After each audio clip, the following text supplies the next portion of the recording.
हमारे समाज में रोज कोई न कोई लड़की कहीं न कहीं जाति का, छेड़छाड़ का या रेप का शिकार होती है।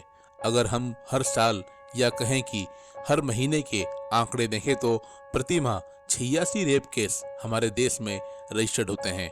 और ये संख्या तो वो है जो ऑन पेपर है। कितनी ही महिलाएं तो केवल सामाजिक डर की वजह से पुलिस में कंप्लेन नहीं करती है, क्योंकि हमारे समाज का ढांचा ही ऐसा बना हुआ है कि जिस लड़की का नाम ऐसे किसी मामले में आता है तो उसे अच्छी निगाह से नहीं देखा जाता, जबकि वो तो खुद पीड़ित है, जाति तो उसके साथ हुई है। लेकिन फिर भी कसूरवार भी वही है। इसी सोच को हमें बदलना होगा। दोस्तों, आज की हमारी कहानी एक ऐसी ही मासूम लड़की की है जो रेप, जाति, छेड़छाड़ इन शब्दों के मायने भी नहीं जानती थी, लेकिन उसके साथ वो सब कुछ हो जाता है जिसकी कल्पना मात्र से ही हमारे रोंगटे खड़े हो जाते हैं। ये कहानी है पाकिस्तान की रहने वाली जैनब की, जो केवल 7 साल की थी। ये घटना है 5 जनवरी 2018 की। पाकिस्तान में लाहौर के पास एक इलाका है जिसका नाम है कसूर, जो वहाँ के पंजाब प्रांत में लगता है। इसी इलाके की एक बस्ती में 7 साल की जैनब अपने पूरे परिवार के साथ रहती थी। जनवरी के ही शुरुआत में जैनब के माता पिता दोनों मक्का मदीना चले गए थे उम्रा करने के लिए। इसके बाद जैनब अपने भाई बहन और बाकी रिश्तेदारों के साथ वहीं रहती थी। 5 जनवरी की शाम भी वह सब बच्चों के साथ अपने घर के बाहर खेल रही थी। शाम के 7 बजे तक सभी बच्चे खेलकर अपने अपने घरों को पहुंच गए थे, लेकिन जैनब अपने घर नहीं पहुंची थी। जब काफी देर तक वह घर नहीं पहुंचती है तो उसके सभी रिश्तेदार उसे ढूंढने के लिए निकलते हैं। वो पूरी रात उसे ढूंढते रहते हैं, लेकिन जैनब कहीं नहीं मिलती है।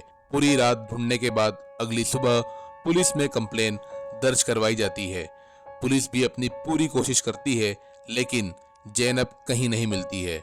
पूरे 2 दिन के बाद भी जब जैनब नहीं मिलती है तो उसके चाचा अपने बड़े भाई को मक्का फोन लगाकर जैनब की गुमशुदगी की जानकारी देते हैं।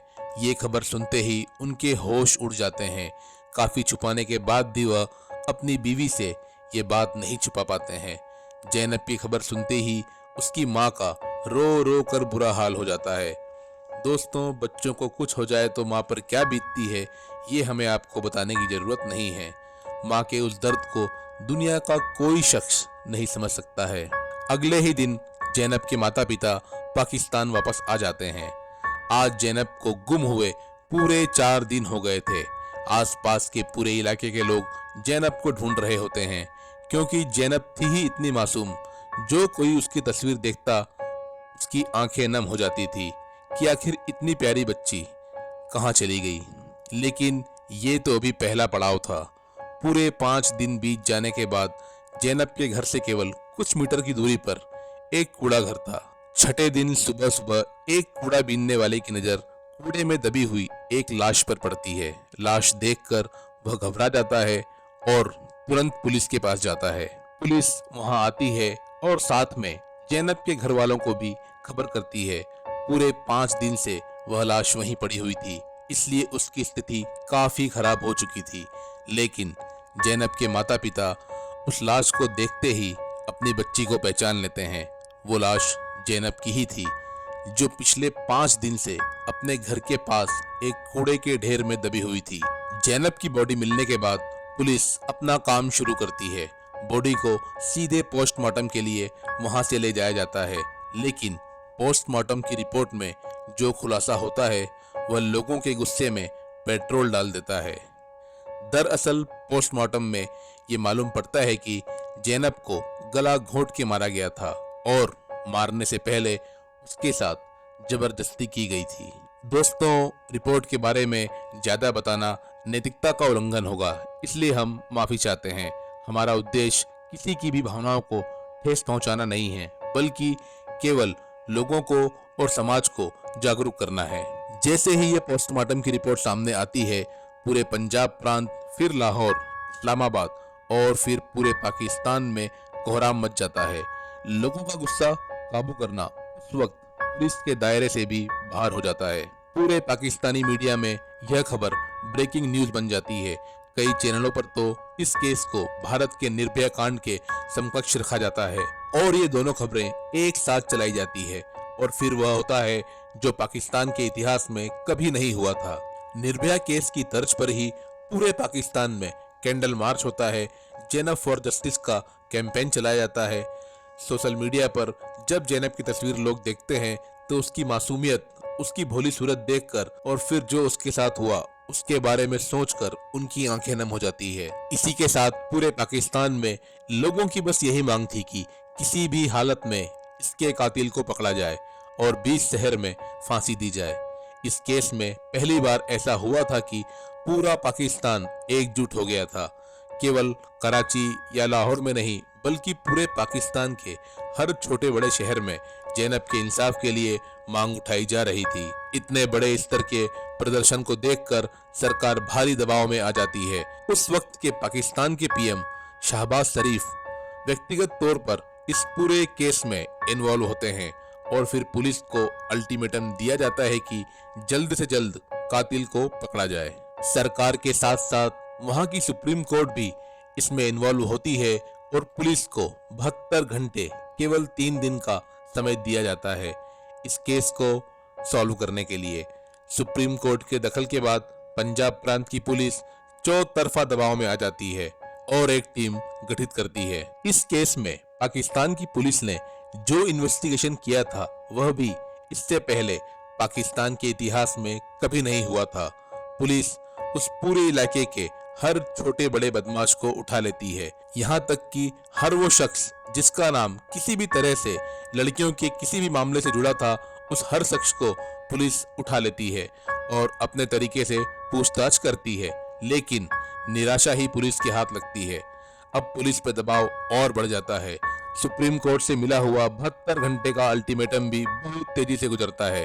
अब पुलिस एक ऐसा फैसला करती है जो सुनने में ही नामुमकिन था, लेकिन पुलिस की आंखों में सुप्रीम कोर्ट के अल्टीमेटम से ज्यादा जैनब की तस्वीर घूम रही थी। वो हर वो कोशिश करना चाह रही थी जिससे कातिल को पकड़ा जाए। अब हम आपको बताते हैं कि वो क्या प्लान था जो पुलिस ने बनाया था जिससे जैनब का कातिल पकड़ा जाए। जैनब के घर के आसपास के 2.5 किलोमीटर के रेडियस में 14 साल से लेकर 50 साल की उम्र तक का जो भी पुरुष है उन सब का डीएनए टेस्ट होगा। मतलब सभी का डीएनए सैंपल लेकर जैनब के डीएनए सैंपल से मैच करवाया जाएगा। काम बड़ा मुश्किल था, लेकिन इसका तरीका भी पुलिस ने खोज निकाला था। पहचान का तरीका यह था कि उसमें कितने पुरुष हैं, कितनी महिलाएं हैं और उन घरों में रहने वालों की उम्र कितनी है। मतलब कौन 14 साल से छोटा है और कौन 50 साल से बड़ा है। ये सारी जानकारी इकट्ठी की जाती है और साथ ही उन लोगों की भी तस्दीक की गई थी जो जैनब वाले हादसे के बाद अपने घर से कहीं बाहर गए थे या गायब थे। ये सारी जानकारी इकट्ठी करने के बाद 1150 लोगों की लिस्ट बनती है जो जैनब के घर के 2.5 किलोमीटर के एरिया में रहते थे और जिनकी उम्र 14 से 50 साल थी। इन सभी लोगों को बाकायदा एक नोटिस भेजा जाता है जिसमें एक जगह और एक टाइम होता है जहां उन सभी लोगों को एक कतार में खड़ा किया जाता है और बारी बारी से सबका सैंपल लिया जाता है। इसी बीच लाइन में लगा एक लड़का जो 24 से 25 साल का था, जो बाकी लोगों की तरह ही लाइन में लगा होता है, लेकिन तभी वो एकदम से वहां से जाने लगता है। उसके आगे पीछे खड़े लोग उससे पूछते हैं तो वह माँ की बीमारी का बहाना करके वहां से चला जाता है और कहता है मैं बस थोड़ी देर में आता हूँ। सभी लोग उसे जानते थे, इसलिए ज्यादा गौर भी नहीं करते हैं। ये पूरा काम खत्म होने के बाद जब गिनती की जाती है तो 1149 लोगों का सैंपल वहां होता है, लेकिन एक शख्स जो वहां से चला जाता है उसका सैंपल नहीं होता है। अब पुलिस समझ जाती है कि ये लड़का जो यहाँ से गायब है वही कातिल हो सकता है, लेकिन पुलिस इस बात को छुपा लेती है क्योंकि अगर वो बता देती कि इस पर पुलिस को शक है और वो यहाँ से भागा है तो ये संभव था कि लोग खुद उसे ढूंढकर मार डालते। यहाँ पुलिस सिर्फ ये कहती है कि कातिल मिल गया है, पूछताछ के बाद सभी को जानकारी दे दी जाएगी। पुलिस उसके परिवार से पूछताछ करना शुरू करती है। हर जगह उसे ढूंढा जाता है लेकिन वो कहीं नहीं मिलता है। लेकिन 23 जनवरी 2018 को वो पुलिस के हाथ लग जाता है। उसका नाम था इमरान और वो ठीक जैनब के पड़ोस में रहता था। अब पुलिस उसका डीएनए लेकर जब जैनब के डीएनए से मैच करती है तो वह मैच हो जाता है। शुरुआती पूछताछ में तो वह आनाकानी करता है, लेकिन अंत में वो अपना जुर्म कबूल कर लेता है। इसी दौरान पुलिस का एक अधिकारी बताता है कि पिछले 2-3 साल में इस इलाके में ऐसी 7 से 8 घटनाएं हो चुकी हैं और उनके साथ भी वही हुआ था जो जैनब के साथ हुआ था। ये सुनकर पूरे पुलिस महकमे में हड़कंप मच जाता है। फिर इसी इमरान के डीएनए सैंपल से उन बाकी 7 बच्चियों के जब डीएनए सैंपल मैच किए जाते हैं तो पुलिस चकरा जाती है, क्योंकि 7 बच्चियों के सैंपल इमरान से मैच कर जाते हैं। जब पुलिस इमरान से इस बारे में पूछती है तो वह 7 बच्चियों का कत्ल भी कबूल कर लेता है। मतलब वो शख्स जिसका नाम इमरान था वो एक सीरियल रेपिस्ट और सीरियल किलर था। इन सब बातों का पता लगने के बाद पुलिस ने बड़ी समझदारी से काम लेते हुए उसे एक गुमनाम जगह रखा था और सीधे कोर्ट में पेश किया। वहां से फास्ट ट्रैक कोर्ट में यह मुकदमा चलता है और उसके बाद हाई कोर्ट और फिर सुप्रीम कोर्ट में 23 जनवरी को यह केस शुरू हुआ था और 17 अक्टूबर 2018 को सुप्रीम कोर्ट ने अपना आखिरी फैसला दिया, जो उसकी फांसी का था। मतलब 9 महीने में ही इस केस को खत्म कर दिया गया था। 17 अक्टूबर 2018 को लाहौर के लखपत जेल में उसे फांसी पर लटका दिया गया और ये फांसी जैनब के पिता के सामने दी गई, क्योंकि उनकी कोर्ट से अपील थी कि जब तक वो इसे फांसी के फंदे पर झूलते नहीं दिखेंगे तब तक उन्हें सुकून नहीं मिलेगा। आमतौर पर जो फांसी दी जाती है उसमें केवल मजिस्ट्रेट और कुछ लोग होते हैं जिनकी संख्या 5 से 7 होती है, लेकिन सुप्रीम कोर्ट ने अपने फैसले में पूरे पाकिस्तान की भावनाओं को ध्यान में रखते हुए यह फैसला दिया था कि फांसी के वक्त जैनब के पिता के साथ इमरान के परिवार के कुछ खास लोग भी वहां मौजूद होंगे, ताकि वो इसे देखें और इससे सबक सीख सकें। फांसी के बाद जब जैनब के पिता बाहर आए तो उन्होंने कहा, मैंने अपनी बेटी के कातिल को अपनी आंखों से मरते हुए देखा। मैंने उसे फांसी के फंदे पर आधे घंटे तक झूलते देखा और आज मुझे लगा कि मेरी जैनब के साथ इंसाफ हुआ है। दोस्तों, इस कहानी को सुनाने का मकसद ये है कि हम कब तक इंतजार करेंगे। निर्भया और निर्भया जैसी न जाने कितनी मासूम लड़कियों के गुनाहगार अभी भी जेलों में पड़े हुए हैं। उन्हें कब सजा मिलेगी?